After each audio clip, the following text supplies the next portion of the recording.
Après une dispute, ma petite amie a publié mes dossiers médicaux privés en ligne en déclarant que tout le monde devait savoir à quel point j'étais un minable pathétique. Tu mérites l'humiliation publique, a-t-elle ajouté. Voilà ce qui arrive quand on s'en prend à quelqu'un comme moi. Je n'ai pas répondu. À la place, j'ai demandé à mon avocat de lui envoyer un email avec pour objet « Rendez-vous au tribunal ». La publication a disparu, et elle s'est mise à laisser frénétiquement des messages vocaux en larmes, me suppliant d'abandonner la procédure. Cela s'est passé l'année dernière, et honnêtement, je suis encore en train de digérer tout ça. Je n'arrête pas d'osciller entre le fait d'avoir été trop loin ou non, mais ensuite je me rappelle ce qu'elle a fait, et là, non, aucun regret. Donc moi, homme de 29 ans, je travaille dans la logistique d'entrepôt. Rien de glamour, mais ça paie correctement. Et j'ai cette maladie auto-immune qui me pourrit littéralement la vie certains jours.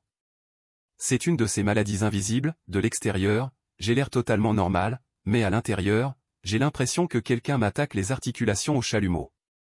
Certains jours, j'ai du mal à sortir du lit. D'autres, ça va. C'est totalement imprévisible et franchement assez déprimant quand on essaie de sortir avec quelqu'un et d'avoir une vie normale. Entre en scène Amanda, femme de 27 ans. On s'est rencontrés à la pendaison de crémaillère de mon pote il y a environ 2 ans et demi. Elle travaille dans le marketing pour une entreprise de taille moyenne en centre-ville, toujours habillée de façon très professionnelle, conduit une BMW en leasing. Vous voyez le genre. Mais elle semblait différente au début, vraiment intéressée quand je lui ai expliqué ma condition, posant des questions sincères, sans me faire sentir comme un monstre ou un fardeau. Avec du recul, je pense que ça aurait dû être mon premier signal d'alarme. Personne n'est aussi compréhensif dès le départ à moins d'avoir une arrière-pensée. Bref, c'est là que tout a basculé. C'était un samedi en mars, un de ces jours où le temps devient enfin agréable et tout le monde veut sortir. L'amie d'Amanda, Jessica, organisait un barbecue dans son jardin, rien de fou, juste des burgers, du lancer de sacs, et des gens qui prétendent s'intéresser au projet du week-end des autres. Je me suis réveillé ce matin-là en sachant tout de suite que j'étais foutu. Vous savez, comme certaines personnes disent qu'elles sentent la pluie arriver dans leurs os. Moi je sens une poussée inflammatoire environ 12 heures avant qu'elle frappe, et celle-ci allait être brutale. Mes mains commençaient déjà à se raidir et j'avais cette douleur profonde dans le bas du dos, signe que j'allais être pratiquement inutile pour les 1 ou 2 jours suivants. J'ai appelé Amanda vers 10 heures pour lui dire que je ne pourrais pas venir. J'ai essayé de lui expliquer que ce n'était pas parce que j'étais paresseux ou asocial, c'était juste mon système immunitaire qui décidait de faire la guerre à mon propre corps. Elle avait déjà vu ça au moins 15 fois en 2 ans, donc je pensais qu'elle comprendrait. Quelle erreur. Elle a littéralement pété un câble. Et je veux dire complètement. Elle s'est mise à hurler que je faisais toujours ça, que je l'embarrassais devant ses amis, qu'ils allaient penser qu'elle sortait avec un handicapé qui ne vient jamais à rien. Elle m'a traité d'égoïste, m'a accusé d'utiliser ma maladie comme excuse parce que je n'aimais pas son cercle social. Puis elle a prononcé la phrase qui m'a vraiment détruit, « Tu n'es qu'un roi du drame qui cherche l'attention, Brian. Peut-être que si tu passais moins de temps à jouer les victimes et plus à essayer d'aller mieux, on n'aurait pas ce problème. » Celle-là m'a fait mal. C'est quelqu'un qui m'a vu dans mes pires moments, qui m'a regardé lutter pour ouvrir un pot parce que mes mains étaient trop gonflées, qui m'a conduit à des rendez-vous médicaux quand j'étais trop épuisé pour fonctionner. Et elle me traite de roi du drame. La dispute a vite dégénéré. Elle hurlait, j'essayais de rester calme, mais je me mettais de plus en plus en colère. Et finalement, elle a claqué la porte de mon appartement si fort qu'une photo encadrée de nous deux à Noël dernier est tombée du mur et le verre s'est brisé partout. J'étais trop vidé pour nettoyer. J'ai juste pris mes médicaments, qui me coûtent environ 300 $ par mois même avec l'assurance, et je me suis affalé sur le canapé. Je me suis dit qu'on en parlerait plus tard, quand elle se serait calmée. Comme d'habitude. Sauf que cette fois, elle avait d'autres projets. Je me suis réveillé vers 18 heures avec mon téléphone qui explosait littéralement.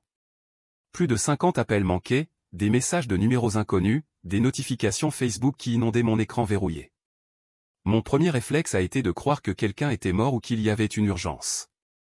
Mon pote Tim m'a rappelé en premier. Il avait une voix bizarre, à la fois en colère, mal à l'aise et compatissant. Il a dit, « Mec, qu'est-ce qu'il se passe avec Amanda? Vous vous êtes séparés ou quoi? Parce que ce qu'elle vient de publier mec, c'est vraiment tordu. » C'est à ce moment-là qu'il m'a envoyé la capture d'écran qui m'a glacé le sang. Amanda avait publié une photo sur Facebook. Pas n'importe quelle photo. Elle était entrée dans mon appartement, elle avait une clé, était allé fouiller dans le tiroir de mon bureau où je garde tous mes dossiers médicaux, et avait pris en photo une lettre de diagnostic de mon rhumatologue. Ce document contenait tout, mon nom complet, mon diagnostic précis, les médicaments que je prends, le pronostic à long terme, des informations censées rester strictement privées entre moi et mon médecin. Mais la légende, bon sang. La légende était ce qui m'a vraiment donné envie de vomir.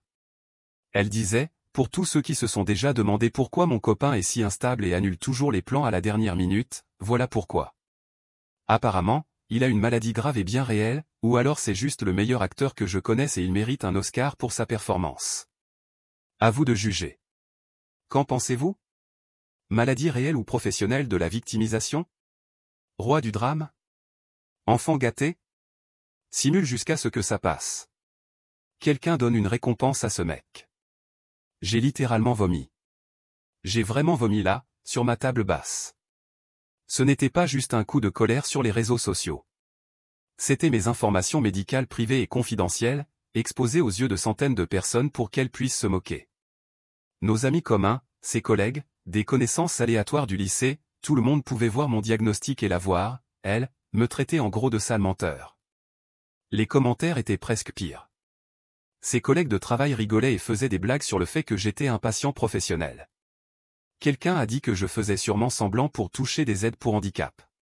Une autre personne a dit que j'avais sûrement le profil du type à exagérer une égratignure pour susciter la pitié.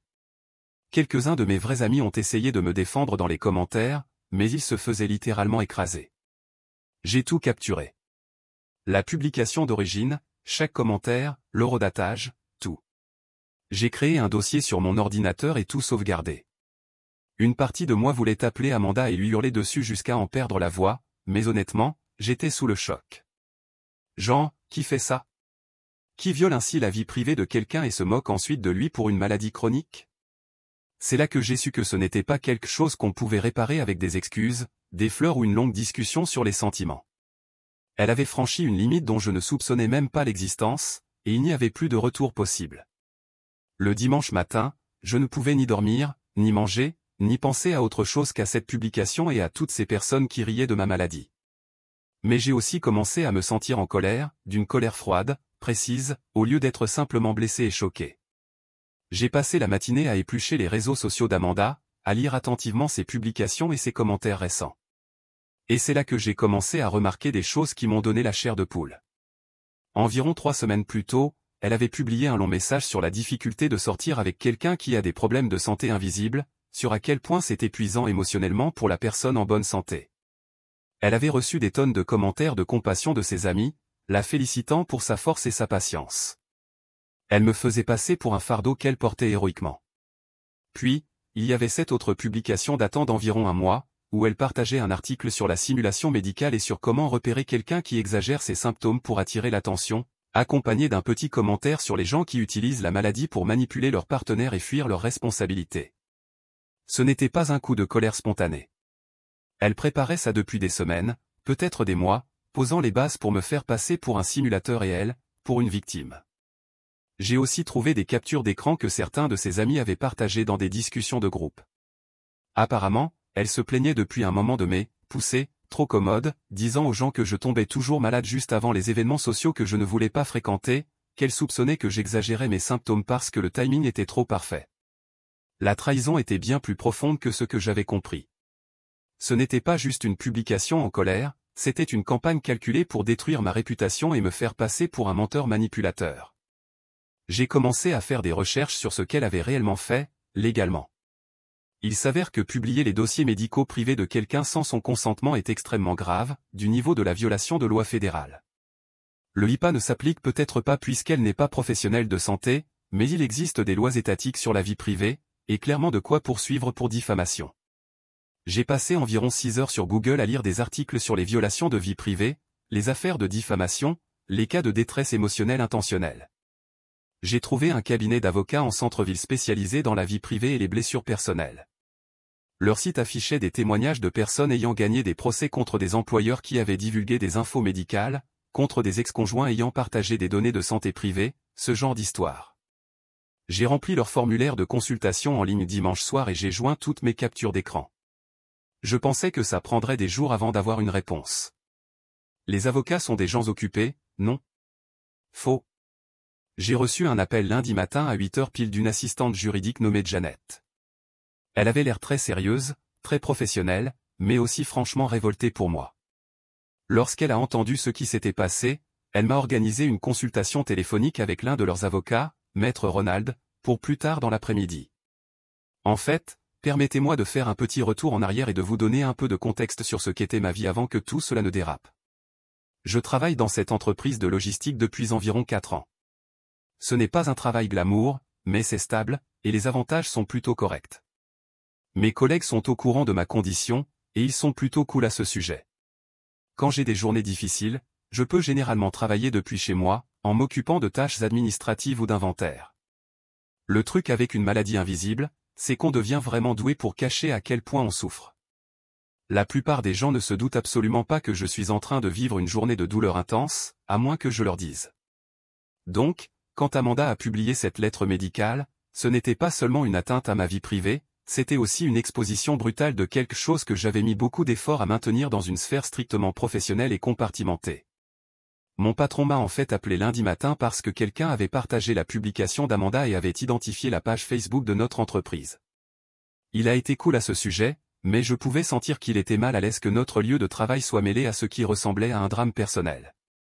J'ai dû lui expliquer toute la situation, ce qui était incroyablement humiliant.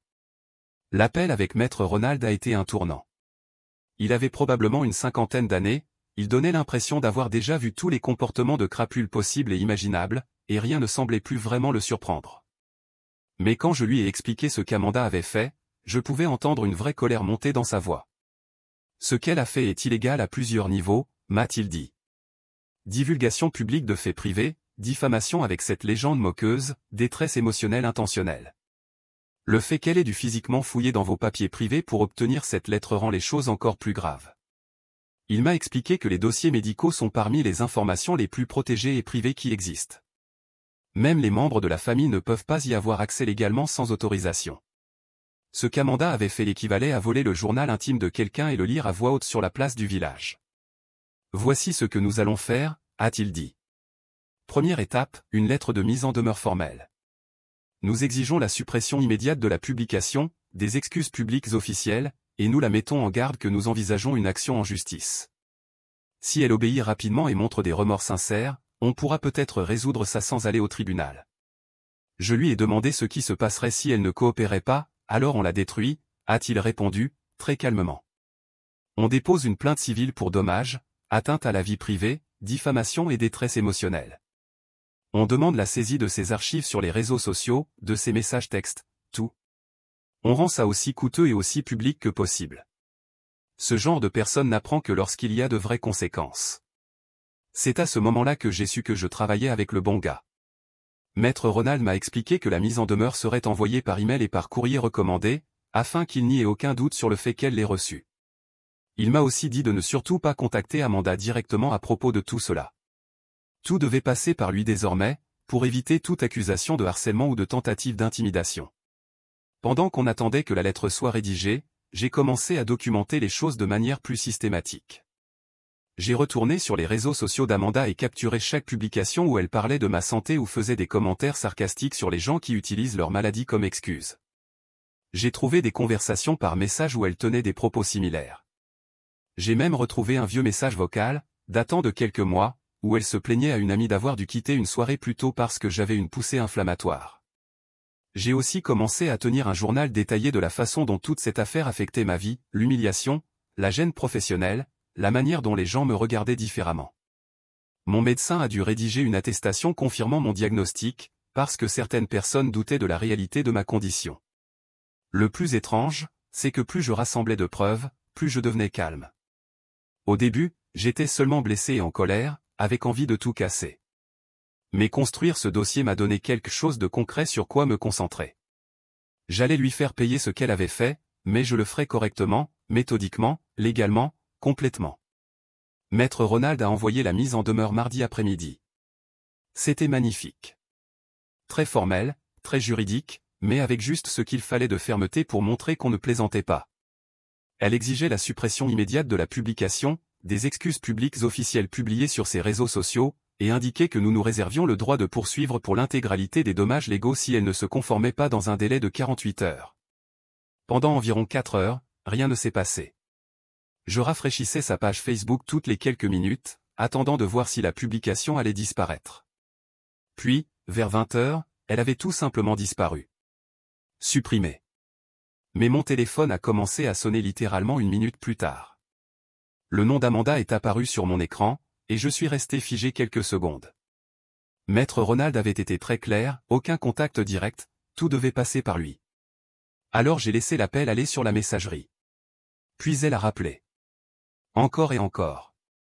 À la fin de la soirée, elle m'avait laissé 12 messages vocaux. J'ai sauvegardé chaque message vocal. Les premiers étaient de la panique pure. Brian, c'est quoi ce foutu email? Mon père l'a vu et il est en train de péter un câble.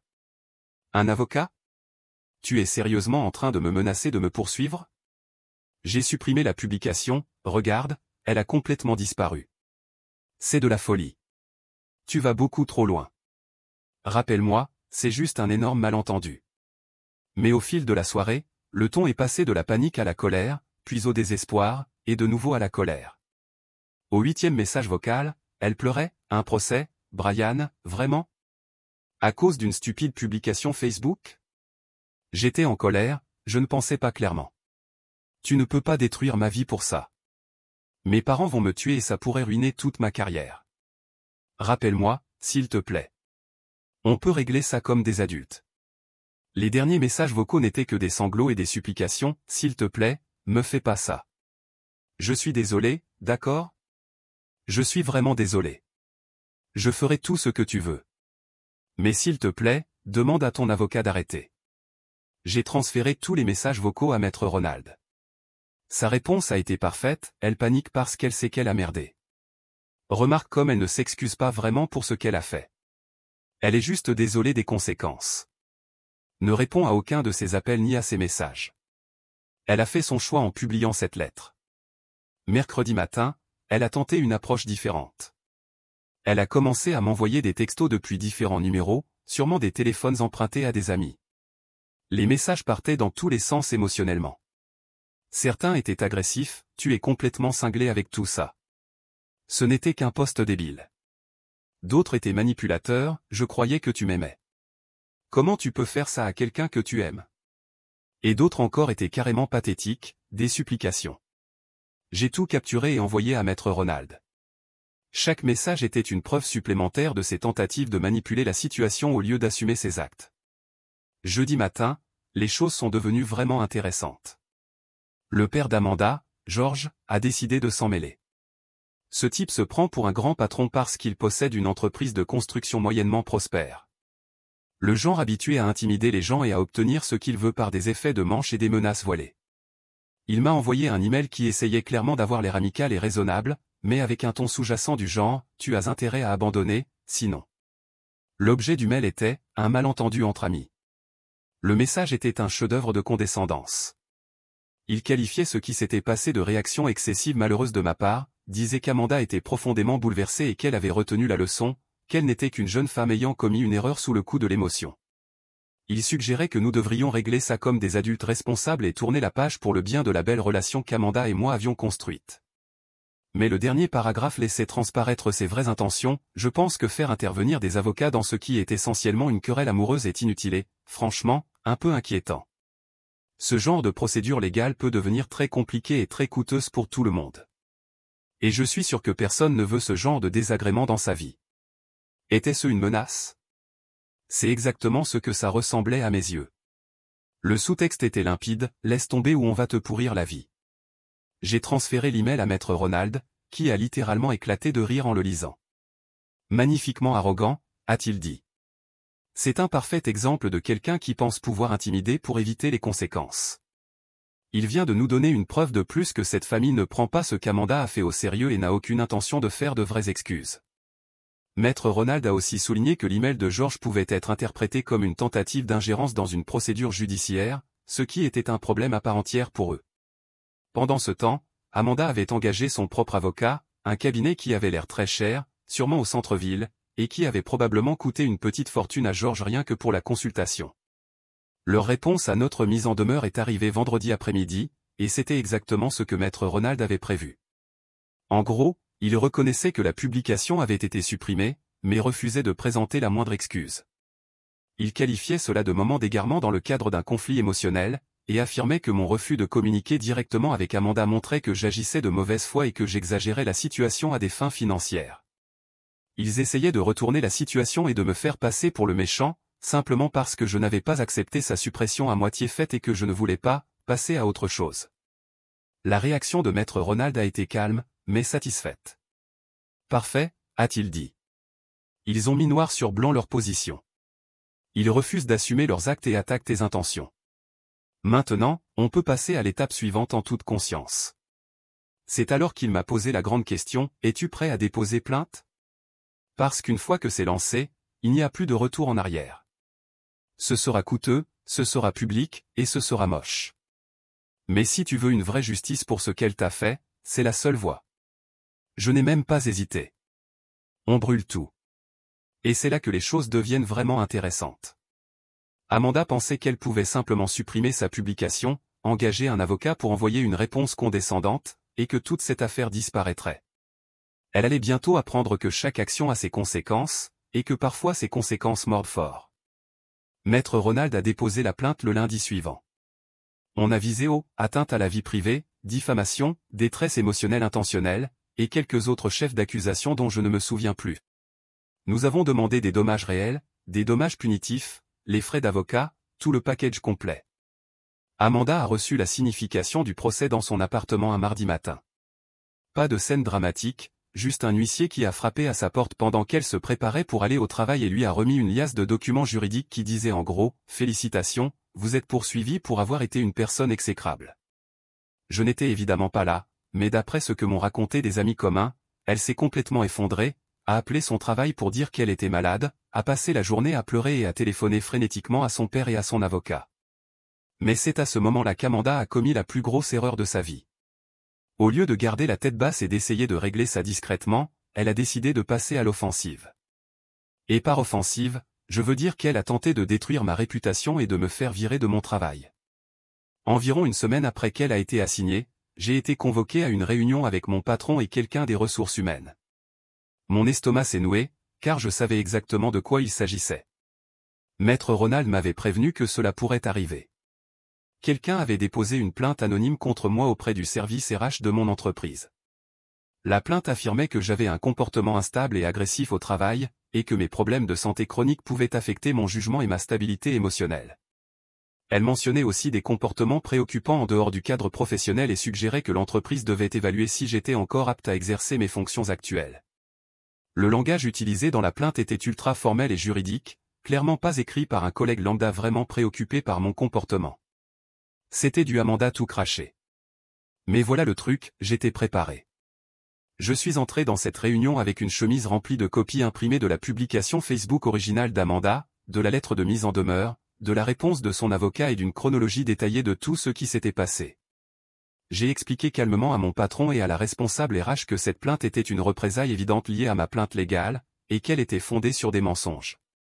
Mon patron, qui est un type plutôt bien et qui travaille avec moi depuis 4 ans, était clairement de mon côté. La responsable RH était plus neutre, mais je voyais bien qu'elle prenait des notes et traitait ça sérieusement. Elle a dit, nous allons enquêter minutieusement. En attendant, merci de documenter tout autre incident que vous pensez être de la représaille, et prévenez-nous immédiatement s'il se passe autre chose. Pendant 2 semaines, j'ai travaillé sous un nuage de suspicion. Chaque email que j'envoyais, chaque conversation que j'avais, chaque jour où j'appelais pour dire que j'étais malade, je sentais que tout était scruté. C'était une guerre psychologique destinée à me faire craquer et abandonner la plainte. Mais au final, ça m'a simplement fourni encore plus de munitions. Maître Ronald était ravi quand je lui ai parlé de la plainte. Ils creusent leur propre tombe, a-t-il dit. Les représailles au travail constituent un chef d'accusation distinct. Et si nous pouvons prouver qu'Amanda est derrière tout ça, et je suis à peu près sûr que nous le pouvons, cela lui coûtera encore plus cher. Le pire, c'est que tout ce stress aggravait ma condition. Je faisais des poussées plus fréquentes, je dormais très mal et je vivais littéralement d'anxiété et de colère pendant 2 semaines. L'ironie ne m'échappait pas, ils essayaient de prouver que j'étais instable en me rendant instable. Mais Amanda n'en avait pas fini, Oh non, elle ne faisait que commencer. Ma sœur Mélissa m'a appelé un soir, l'air confus et bouleversé. Brian, est-ce que toi et Amanda avez rompu? Parce qu'elle vient de m'envoyer un message vraiment bizarre sur Instagram. Il s'est avéré qu'Amanda avait contacté ma sœur, qu'elle n'avait rencontrée que quelques fois, avec un long message décousu disant qu'elle s'inquiétait pour moi, que j'agissais de façon erratique, que j'abusais de mes antidouleurs et qu'elle avait peur pour ma sécurité. Elle suppliait ma sœur d'essayer de me raisonner et de me convaincre d'abandonner l'horrible procès qui était en train de détruire sa vie. C'est à ce moment-là que j'ai compris qu'Amanda avait franchi la ligne entre le désespoir et la pure méchanceté. Tenter de manipuler ma propre famille en me faisant passer pour un drogué, essayer de retourner ma sœur contre moi avec des mensonges sur un soi-disant abus de médicaments, c'était impardonnable. Je me suis assis avec Mélissa et je lui ai tout montré, la publication originale, les documents juridiques, la chronologie des mensonges et manipulations d'Amanda. Ma sœur était furieuse pour moi. Ce n'est pas juste une mauvaise ex, Brian, m'a-t-elle dit. C'est une personne vraiment horrible. Comment t'as pu ne pas t'en rendre compte plus tôt? Bonne question. Comment ai-je pu sortir avec quelqu'un pendant 2 ans sans réaliser qu'elle était capable d'une telle cruauté et manipulation? Avec le recul, il y avait probablement des signaux d'alerte que j'ai ignorés. Mais comme on dit, la clairvoyance vient toujours après. Et moi, j'étais trop concentré sur l'avenir pour passer du temps à décortiquer le passé. Le processus juridique avance à une lenteur infernale, mais quand les choses ont commencé à bouger, elles ont bougé vite. Nous avons passé des mois en phase de découverte, ce qui signifie que chaque partie exige des documents et des preuves de l'autre. Les avocats d'Amanda ont dû remettre ses archives de réseaux sociaux, ses messages textes, ses emails, en gros tout ce qui pouvait être pertinent dans l'affaire. Et là, on a trouvé des choses très intéressantes. Il s'est avéré qu'Amanda parlait à ses amis depuis des semaines de son envie de me donner une leçon, bien avant qu'elle ne publie cette lettre médicale. Il y avait des messages où elle plaisantait sur le fait d'exposer le petit numéro de victime de Brian et de montrer à tout le monde quel imposteur j'étais vraiment. Elle avait même demandé à une amie si elle pensait que publier mes dossiers médicaux allait trop loin. L'amie avait répondu oui, et Amanda l'a fait quand même. Nous avons aussi trouvé des preuves qu'elle était derrière la plainte anonyme auprès de mon employeur. Elle avait cherché sur Internet comment faire virer quelqu'un anonymement auprès des RH. Il y avait aussi des messages à son père où elle lui demandait s'il connaissait quelqu'un qui pourrait me causer des ennuis au travail. Mais ce qui a vraiment enfoncé le clou, c'est ce que nous avons découvert à propos de George, son père. Ce type était bien plus impliqué dans le harcèlement dont j'étais victime que je ne le pensais. Non seulement il m'avait envoyé ce courriel menaçant directement, mais il avait aussi coaché Amanda sur la stratégie juridique à adopter, et il avait même tenté d'utiliser ses contacts professionnels pour dénicher des informations compromettantes sur moi ou sur mon avocat. Les dépositions ont été le moment où tout s'est effondré pour eux. Une déposition, c'est quand on doit s'asseoir dans une salle avec des avocats et répondre à des questions sous serment, pendant qu'un sténographe enregistre tout ce qui est dit. Ma déposition a été plutôt simple. J'ai juste dit la vérité sur ce qui s'était passé, comment cela m'avait affecté et pourquoi j'avais décidé d'intenter une action en justice. La déposition d'Amanda, en revanche, a apparemment été un désastre total. Maître Ronald m'a dit qu'elle n'arrivait pas à garder une version cohérente de son histoire une fois sous serment et face à des questions directes. Quand on lui a confronté ses propres messages et publications sur les réseaux sociaux, elle répétait sans cesse « je ne m'en souviens pas » ou « ce n'est pas ce que je voulais dire » ou encore « vous sortez ça de son contexte ». Le meilleur moment a été lorsqu'on lui a demandé de concilier sa prétendue intention d'appel à l'aide dans la publication de ma lettre médicale avec le hashtag moqueur qu'elle avait utilisé. Elle est littéralement restée silencieuse pendant 2 longues minutes entières avant de dire qu'elle ne pouvait pas expliquer cette contradiction. La déposition de George a été encore pire. Quand on lui a montré son email, il a dû admettre sous serment qu'il avait essayé de me faire pression pour que je retire la plainte.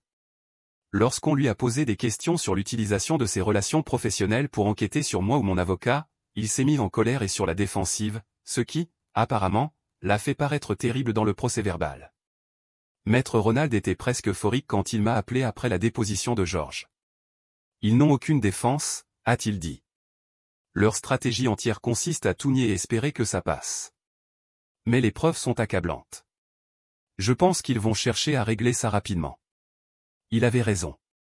Environ 2 semaines après les dépositions, les avocats d'Amanda ont appelé pour savoir si nous étions ouverts à des discussions de règlement. Leur première proposition était insultante, en gros, couvrir mes frais juridiques et une petite compensation pour le préjudice émotionnel. Nous leur avons dit d'aller se faire voir. Les négociations ont duré des semaines. Ils se battaient pour chaque dollar, chaque clause de l'accord. Mais nous avions tout le levier. Les preuves étaient accablantes. Leur cliente n'avait plus aucune crédibilité, et ils savaient que si l'affaire allait jusqu'au procès, un jury me donnerait probablement bien plus que ce que nous demandions dans le règlement. Pendant ce temps, ma vie commençait lentement à redevenir normale. L'enquête RH au travail a conclu que la plainte contre moi n'était pas fondée et très probablement de nature rétorsive. J'ai reçu des excuses formelles de l'entreprise, et ils ont noté dans mon dossier que j'avais été victime de harcèlement. La vie d'Amanda, en revanche, s'effondrait. Je ne cherchais pas activement des informations sur elle, mais dans une petite ville, les choses finissent toujours par se savoir. Son profil sur les réseaux sociaux est devenu entièrement privé. Plusieurs amis communs m'ont dit que son cercle social avait complètement explosé à cause de tout ce drame. Certains étaient écœurés en apprenant ce qu'elle avait vraiment fait, d'autres ne voulaient simplement pas être associés à un tel bazar. Nous avons finalement trouvé un accord il y a environ un mois. Je ne peux pas vous donner le montant exact à cause des clauses de confidentialité, mais disons-le comme ça, c'était suffisant pour rembourser toutes mes dettes médicales, couvrir mes frais d'avocat, constituer un solide fonds d'urgence pour mes soins futurs et verser un acompte pour une petite maison. On parle de quelque chose dans la zone des 6 chiffres bien solides. Mais honnêtement, l'argent n'était même pas la meilleure partie. La meilleure partie, c'était l'aveu formel de faute qu'Amanda a dû signer. Ce n'était pas une espèce de « nous sommes désolés pour tout malentendu » comme les excuses corporates bidons.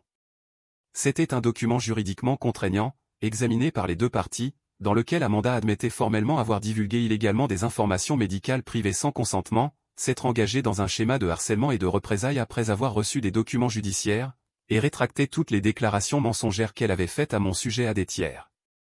Le document incluait aussi une clause de non-dénigrement permanente, si elle la viole, si elle parle encore de moi en mal à quiconque, je peux rendre public cet aveu signé et la poursuivre pour rupture de contrat. C'est comme avoir une arme nucléaire dans la poche arrière. Elle le sait, je le sais, et ses avocats le savent très bien aussi. Les autres conditions du règlement étaient plutôt standards, aucun contact entre nous, très bien pour moi, elle ne peut rien publier sur moi sur les réseaux sociaux, parfait aussi, et si quelqu'un lui demande ce qu'il s'est passé, elle doit le rediriger vers sa déclaration signée reconnaissant ses fautes. Le jour où nous avons finalisé le règlement, Maître Ronald m'a appelé pour m'annoncer la nouvelle. Je pensais que je ressentirais une énorme vague de victoire ou de satisfaction, mais honnêtement, je me suis juste senti apaisé, comme si ce poids que je portais depuis 8 mois s'était enfin envolé de mes épaules. Ce soir-là, Amanda a essayé de m'appeler une dernière fois. Je n'ai évidemment pas répondu. Mais elle a laissé un message vocal. Sa voix était complètement différente, petite, brisée, et désespérée d'une manière que je ne lui avais jamais entendue. Brian, je sais que je ne suis pas censé te contacter, mais je voulais juste que tu saches à quel point je suis désolé. Je sais que j'ai tout détruit, et je sais que tu ne me pardonneras probablement jamais. Mais je devais le dire. Ce que j'ai fait est impardonnable et je me déteste pour ça. J'ai perdu mon travail, j'ai perdu la plupart de mes amis, mes parents ne me parlent presque plus. Je sais que je mérite tout ça. Mais je voulais juste que tu saches que je suis désolé. J'ai supprimé le message sans l'écouter jusqu'au bout. Trop peu, trop tard. Voilà ce qu'Amanda n'a jamais compris. Ce n'était jamais une question d'argent, ni même une question de vengeance. En réalité, il s'agissait de conséquences. Il s'agissait de lui faire comprendre qu'on ne peut pas simplement détruire la vie de quelqu'un sous l'effet de la colère, puis espérer obtenir le pardon une fois confronté aux répercussions. Elle pensait qu'elle pouvait m'humilier, violer ma vie privée, essayer de me faire virer, manipuler ma famille, et ensuite simplement dire « désolé » une fois prise la main dans le sac. Ce n'est pas comme ça que fonctionne le monde. Ce n'est pas comme ça que fonctionne la justice. Est-ce que je suis fier d'avoir poussé les choses aussi loin? Honnêtement, oui. Je suis fier de m'être défendu. Je suis fier de ne pas m'être couché sans rien dire. Je suis fier d'avoir tenu jusqu'au bout, même quand c'était cher, stressant, et émotionnellement épuisant. Est-ce que je le referais? Sans hésiter une seconde. Toute l'affaire a duré environ 8 mois de ma vie, m'a coûté beaucoup de sommeil, et a probablement aggravé ma santé à cause du stress. Mais tu sais quoi? Certaines batailles valent la peine d'être menées. Certaines limites ne peuvent pas être franchies sans conséquences. Aujourd'hui, je sors avec quelqu'un de nouveau, une infirmière qui comprend réellement ce qu'est une maladie chronique et qui ne me fait pas sentir comme un fardeau les jours où je vais mal.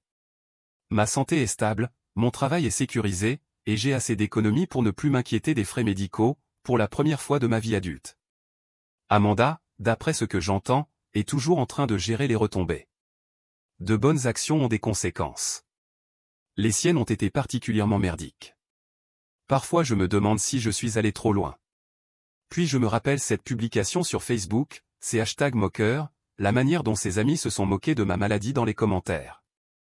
Je me rappelle qu'elle a essayé de me faire virer, qu'elle a menti à ma sœur, qu'elle m'a fait passer pour un drogué juste pour sauver sa propre réputation. Non, elle a eu exactement ce qu'elle méritait. Le meilleur dans tout ça, c'est de savoir que si un jour elle tente quelque chose de semblable avec quelqu'un d'autre et les gens comme Amanda le font souvent, il existe un document légal prouvant qu'elle est capable d'un tel niveau de cruauté et de manipulation. Sa prochaine victime n'aura pas à tout reconstruire depuis zéro comme moi.